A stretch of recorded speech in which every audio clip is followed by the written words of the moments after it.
Greetings, miscellaneous hair taking you to yet another offbeat, interesting and quirky tourist attraction. Now, this is a little hidden gem I found by accident. It wasn't on my tourist guide and I went past it 4 times on the bus before I even noticed it was there. My excuse? Well, when I was in the Isle of Wight, the weather was good for frogs and fishes. But find it I did, and it really was a hidden delight. Let me introduce you to the National Poo Museum in Sandown. Remember, don't forget to hit like and subscribe, don't forget to click the notifications bell, and I will see you in the video. I mentioned to the lady in charge that I have a British postcard stroke carry-on film sense of humour, in that anything to do with tits, bummers and willies will make me laugh, and you can add to that anything lavatorial such as human excretions. But she said the main point of the museum was to demystify an often taboo subject into something we need to have a conversation about. After all, changes in poo can sometimes signify a change in health. Here is the Bristol stool scale, used by the medical profession to classify stools. Everyone is given a marble as they enter, and you have to put it into the jar which corresponds with your last poo. I am pleased to say I was normal. This micro-museum is situated in an old public toilet, so therefore is quite small and narrow, and originally opened as a mobile museum in 2016. It is filled with poo artefacts, such as this elaborately decorated toilet bowl, which you can talk into. A picture of the inside of the guts, and this is going to be a photo montage. The museum was full of people, and it was quite difficult to duck around them and take photos, so I think if I'd have tried to film, it would have been somewhat staccato and wobbly. The Optimus was invented by Stephen Hellyer circa 1870 and was said to be Queen Victoria's favourite loo. She even used one on the Royal train. Unlike other passengers, she only used it when the train was stationary. Well, she was the Queen. Seeing these beautiful loos reminded me of Lucinda Lambton, who presented a TV programme I saw back in the 1990s called On the Throne, The History of the Lavatory. She's also written a book on the subject called Temples of Convenience and Chambers of Delight. I will check it out. I was reminded of the Kate Bush album, 50 Words for Snow, and of the erudite Stephen Fry chanting said words over one hauntingly melodic track. I'm going to lower the tone. Or am I? The point of the exhibition is to redefine poo into something we can openly discuss. And we'll give you 50 words or euphemisms for poo, starting now.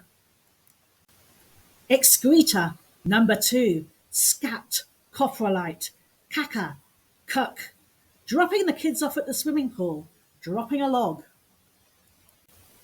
This old toilet cubicle also contained a collection of items which found their way into cesspits in Nottingham during Victorian times. An Eastern toilet. You can squat over this and take a selfie. I refrained. I've seen these in India. You can jump into this old cubicle and take a ride on the number 2 circular line, which discusses the life cycles of poo parasites. Microscope screen, which was actually looking at a peacock butterfly caterpillar poo in real time. Turd, crap, jobby, whoopsie, poop, doo-doo, having a muck out, pinching a loaf. The workings of the microscope. A wall of poos, and the wombat poo to the top left appears to be square. One would assume that wombats have a square bumhole. A cowpat hanging on the wall. Human poo, and the average human adult does 128 grams of poo every day. BM, bowel movement. Oh dear, feculence, feces, chair leg, load, unburden my bowels, talk shit to John. An elephant poo, quite large as you would expect. Details of dung beetles who love to chow down on poo. Another makeshift telephone, this time a bedpan. The museum also has games for kids, such as a Guess Which Animal Did This section. This cabinet is devoted to the different ways people have wiped their bums throughout history. I do love the sponge on a stick, which dates back to Roman times, And it's where the phrase "the wrong end of the stick" stems from. My mother was much more base. In our house, that saying became "the shitty end of the stick," as in, why do I always get the shitty end of the stick? Well, at least she was historically correct. Shit, shite, BBT, big brown and terrible, stool, eartha kit, tomtit, build a log cabin, lay some bricks. Why not check out my blog? That's certainly not shit. You can even sniff Hyraceum, which is the semi-fossilized droppings of the rock hyrax, a mammal native to Africa and the Middle East. It's nature's perfume and smells surprisingly nice and musky.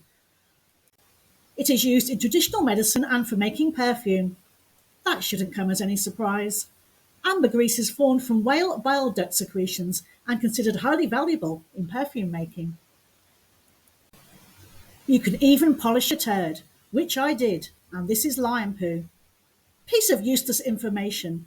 At the age of 10, in computer studies, we had to create a flowchart.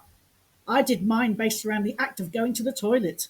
I was lavatorial even then, and the teacher said she found my submission most interesting.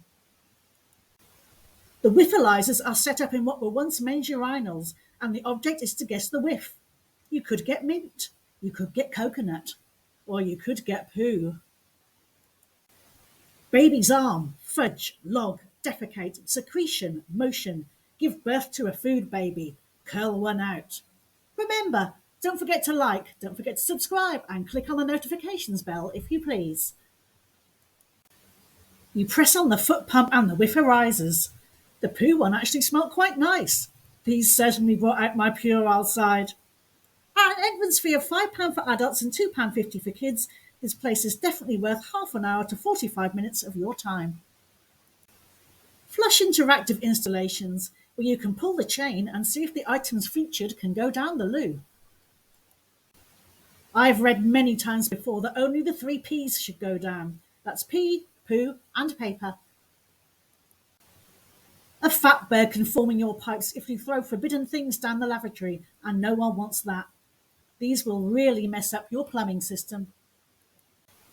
Doody, steam baby, nugget, business, brick, brownie, grunty, launch a scud missile, sit on the throne.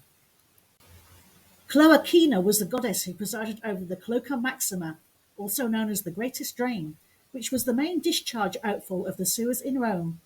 She is joined by Concordia, Roman goddess of harmony. A Roman toilet where you can take a selfie. Again, I declined. This museum certainly takes a step in the right direction when it comes to breaking through the poo taboo. After all, everyone does it, even the king, although I'm sure he uses a gold-plated throne. If you've been counting, you will notice that there are only 49 expressions on the list. And what do I call it? My mother used to call it a grunty. That is on the list, and one can assume that the name comes about from the noise you might make when trying to squeeze out a difficult one. But no, I am common. I call it a Dump. There are many other words and expressions for poo. Do tell me yours.